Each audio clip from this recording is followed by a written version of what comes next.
Civil engineering plan drawing দেখে কি করে রডের বিবিএস তৈরি করতে হয় সমস্ত নলেজটি পাবেন আজকের টপিতে। একদম সহজ পদ্ধতিতে সিভিল ইঞ্জিনিয়ারিং প্ল্যান ড্রয়িং দেখে রডের বিবিএস কীভাবে তৈরি করব সেটা আপনাদের সামনে আজ তুলে ধরব। ভিডিও শেষে একটা কমেন্ট করে যাবেন, আর ভালো লাগলে বন্ধুদের শেয়ার করবেন। তাহলে বন্ধুরা শুরু করছি। আপনারা মোবাইল স্ক্রিনের উপরে যে ড্রয়িংটি দেখতে পাচ্ছেন এটি হচ্ছে আপনার ফুটিং লেআউট ড্রয়িং, ফুটিংয়ের ড্রয়িং। এগুলো কিন্তু ফুটিং আছে, RC1 আপনার কলম নাম্বার, আর বাইরে আছে RF1, এটি কিন্তু আপনার ফুটিংয়ের নাম্বার, এটি আপনার ফুটিংয়ের এরিয়া। এটা RF5 আছে, RF5 যেটা এই বাইরে যে লাইনটা আছে এটা আপনার ফুটিংয়ের নাম্বার RF5, আর ভিতরে যেটা আছে দেখতে পাচ্ছেন RC5, এই কলমটার নাম্বার। ক্লিয়ার? আজ আমরা এই ফুটিংয়ের বিবিএস তৈরি করব। এই RF5 এ ফুটিংয়ের ডিটেলস আমাকে জানতে হবে। এর জন্য আমাকে যেতে হবে ফুটিং শিডিউলে RF5-এর ডিটেলস পাওয়ার জন্য। এটি আপনার ফুটিংয়ের টিপিক্যাল প্ল্যান। দেখুন, এটি আপনার ফুটিংয়ের টিপিক্যাল প্ল্যান আছে, আর এখানে দেখুন এটি কলম আছে, আর বাইরের লাইনটা আছে আপনার ফুটিংয়ের এরিয়া। এখানে একটা সেকশন কাটা আছে, দেখুন অন। এইবার এই সেকশনে গেলে ফুটিংয়ের শেপ দেখতে পারব, ফুটিংটা কীরকম হবে। চলুন যাই সেকশন অন। এখানে দেখুন সেকশন অন আছে, দেখুন সেকশন অন। এইবার দেখুন ফুটিংয়ের শেপটা ঠিক এই রকম হবে। এটা ক্লিয়ার? এটা ফুটিংয়ের টপ স্টিল, টপের রড আছে, আর নিচেরটা বটম স্টিল। এটা ক্লিয়ার? এটা টপের রড উপরেরটা, নিচেরটা বটমের রড, নিচের রড।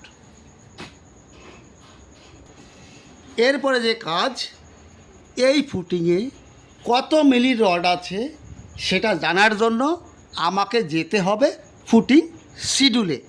ফুটিং নাম্বার কত দেখেছি? RF5। দেখুন এটা শিডিউল অফ ফুটিং। এখানে দেখুন RF1, RF2, RF3, RF4, RF5। এখানে দেখুন ফুটিংয়ের সাইজ আছে 1600 mm বাই 1600 mm। এবার ফুটিংয়ের এখানে থিকনেস আছে 375 mm। দেখুন ফুটিংয়ের সাইজ তো দেখলাম 1600 mm বাই 1600 mm, আর এই ফুটিংয়ের ডিপথ আছে, থিকনেস আছে, উপর থেকে নিচেটা কংক্রিট আছে 375 mm। এটা জানতে পেরেছি। এবার উপরে কত মিলি রড আছে, নিচে কত মিলি রড আছে সেটা জানবো। চলুন সেটা দেখি। এবার দেখুন RF5 উপরে ফুটিং রেনফোর্সমেন্ট, এটা বটমের স্টিল আছে, মানে নিচের 12 ডায়া 150 সেন্টার, এটা বটমের রড আছে। কোন রডটি? আপনার এই নিচে যে রডটি আছে এটা বটম বলা হয়, বটমের রড আছে 12 মিলি রড, 150 স্পেসিং। এইবার দেখব, এটা পেয়ে গেলাম। এইবার দেখুন এটা আপনার টপ রেনফোর্সমেন্ট, টপের রডে আছে 10 ডায়া @ 150 সেন্টার। কোন রডটা? টপের রডটা। দেখুন এই উপরে যে রডটি আছে এটি আপনার টপের রড, এটি আছে 10 মিলি রড, 150 mm সেন্টার। এটা জানতে পেরেছি। তাহলে বিবিএস বানাতে কোনো অসুবিধে নেই। ফুটিংয়ের আমি সাইজ জানতে পেরেছি 1600 mm বাই 1600 mm। এই ফুটিংয়ে কত মিলি রড আছে? বটমে আছে আপনার 12 মিলি, দেখুন 12 মিলি, 12টা ডায়া, এবং টপে আছে 10 মিলি। তাহলে অটোমেটিক বেরিয়ে যাবে। প্রথমে যে কাজটি, আমার ফুটিংয়ের সাইজ আছে 1600 mm বাই 1600 mm। আপনি কি করবেন, 50 কভার রাখবেন, এ সাইডে 50 কভার, এই সাইডে 50 কভার। তা 1600 মাপ হলে 50 100 মাইনাস করবেন, হচ্ছে 1500।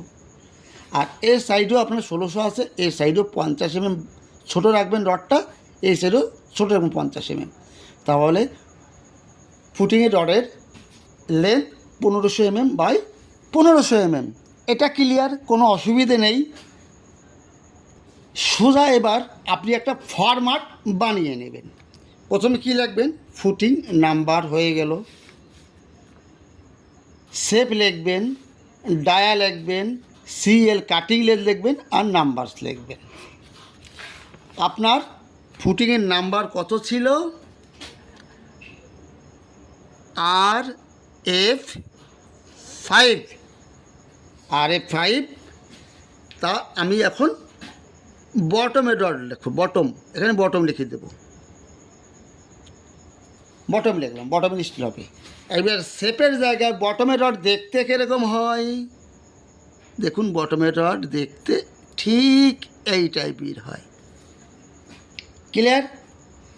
এইবার দেখুন এই যে বটমের রড, এটা এই বটমের রডের এর কংক্রিট টু কংক্রিট মাপ ছিল 1600 তা রড একটু ছোটো রাখতে হয়, 50 ছোটো করলে 1500 অর্থাৎ আমার এই মাপটি হচ্ছে 1500 এটা হয়ে গেল। এইবার এলটা কত দেব, দেখুন এর হাইটটা আছে আপনার 375, আপনি 50 নিচের থেকেও 50 উপর থেকে বাদ দেবেন, 100 বাদ দিলে 375 থেকে 100 মাইনাস করলে হচ্ছে 275। এই এলটা আপনি 275 দেবেন, 275 দেবেন। এটা ক্লিয়ার? এইবার এখানে ডায়া লিখেছি, ডায়া কত ডায়া ছিল ড্রয়িংয়ে, দেখুন বটমের ডায়া কত ছিল, 12 ডায়া। এখানে আপনি ডায়ার জায়গা 12 লিখে দেবেন। এইবার দেখুন কাটিং লেন্থ, কাটিং লেন্থ অর্থাৎ কত লম্বা একটা রড হলে এইরকম একটা শেপ বানানো যাবে সেটা হিসাব করতে হবে। এটা 1500 হয়েছে, আর 275 প্লাস 275 যেটা হবে সেটা এখানে লিখে দেবেন, তাহলে কাটিং লেন্থ হয়ে গেল। এইবার কয়টা লাগবে, আপনার এটা আছে, আপনার লম্বা আছে 1600, কভার মাইনাস করে হচ্ছে 1500। আপনি সুতা কী করবেন, 1500 ডিভাইডেড স্পেসিং কত আছে 150 আপনি 150 দিয়ে ভাগ করে দেবেন, ইজিক্যাল টু যেটা হবে সেটা নাম্বার বেরিয়ে যাবে। এটা ক্লিয়ার? এইবার বটম হয়ে গেল, এবার টপের স্টিল, এখানে লিখবেন, সোজা লিখবেন টপ বার। টপ বারের শেপটা কীরকম হবে, এর উল্টোটা হবে, দেখুন। আর মাপ কিন্তু সমান সেম থাকবে, এই 1500 জায়গায় 1500 লিখে নেব, এটাও 275 লিখে নেব, এটাও 275 লিখব। হ্যাঁ, এইবার ডায়া চেঞ্জ হবে, টপের ডায়া আছে এখানে দেখুন, দেখেছি আমরা 12 মিলির আছে বটমে, আর টপে আছে 10 মিলি, 10 মিলি টপে। এখানে ডায়ার জায়গায় বটমের জায়গায় আমি 10 লিখে দেবো, 10 মিলি ডট। এইবার কাটিং লেন্থ, কাটিং লেন্থ আপনার সেম আসবে, নাম্বারসও আপনার সেম আসবে। ক্লিয়ার? কোনো অসুবিধা নেই। যদি অসুবিধা হয় অবশ্যই কিন্তু বলবেন। এবার আপনার এই কলমের রডের কত লম্বা রড কাটতে হবে, আর কলমের রডের কত মিলি রড আছে সেটা জানতে হবে। এর জন্য আমাকে জানতে হবে কলমের নাম্বার। এখানে দেখুন RF ফুটিংয়ে দেখুন RC5, সেই RC5 কলম শিডিউলে গেলে কলমের ডিটেলস আমরা পেয়ে যাব। দেখুন এখানে আছে RC5, সেখানে গেলে পেয়ে যাব। দেখুন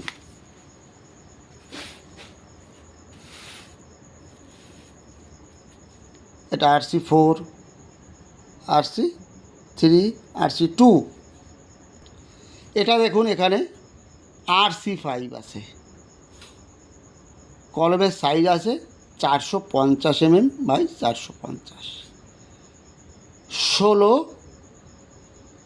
মিলি রড 20 নাম্বার, ওই কলম আছে 16 মিলি 20 নাম্বার। এটা হয়ে গেল।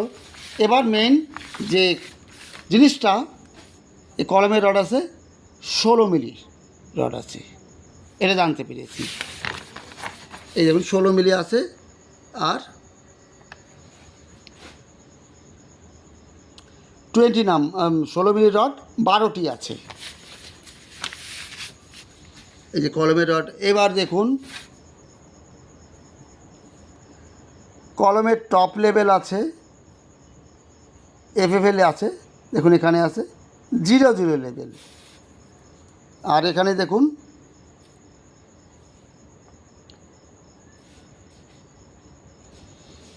এখানে একদম সহজ আছে। দেখুন এর top level plus 175 mm, plus 175। এর মানে কি দেখুন, এই 00 লেভেল থেকে 175 mm উপরে গেলে আমি কি পাবো, কলমের টপ লেভেল পেয়ে যাচ্ছি। ক্লিয়ার? এই 00 লেভেল প্রত্যেক সাইডে থাকে, এর থেকে উপরে গেলে আমি কলমের টপ লেভেল পেয়ে যাচ্ছি।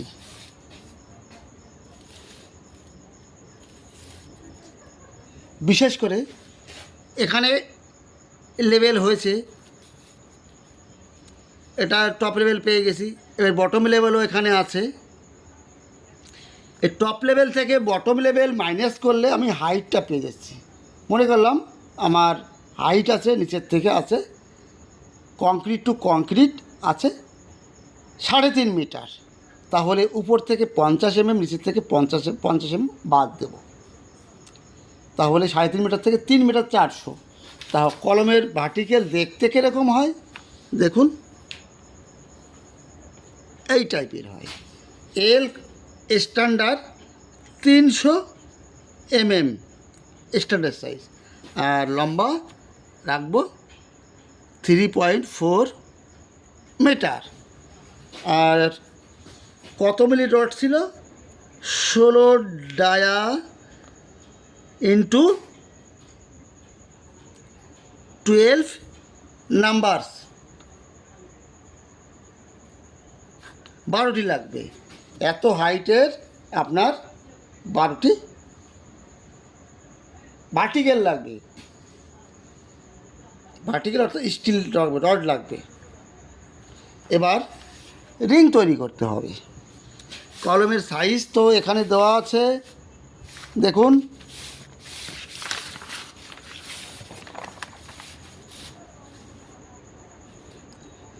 সাড়ে 450 বাই 450, 450 বাই 450 আমার কলমের কংক্রিট টু কংক্রিট সাইজ। তাহলে এখান থেকে 40 mm 80 বাদ দিতে হবে, তাহলে রিংয়ের সাইজ পাওয়া যাবে আমাদের। সেই হিসাব করে রিং তৈরি করতে হবে বন্ধুরা। কলমের কভার, কংক্রিট কভার 40 mm হয়, এই সাইড থেকেও 40 হবে, এই সাইড থেকেও 40, এই সাইড থেকে 40, এই সাইড থেকে 40। এই বিষয় নিয়ে কলমের রিং কীভাবে তৈরি করতে হয় ভিডিও অনেক আছে, প্রয়োজন পড়লে আবার বানাবো। বন্ধুরা আজ এখানেই রাখছি, সময় বেশি দূর চলে যাচ্ছে, বেশি লম্বা ভিডিও যাচ্ছে, এই জন্য আর করতে পারছি না। নেক্সট ভিডিওতে রিংয়ের ডিটেলস আপনাদের জানাবো। সকলে ভালো থাকুন, সুস্থ থাকুন, অল দ্য বেস্ট।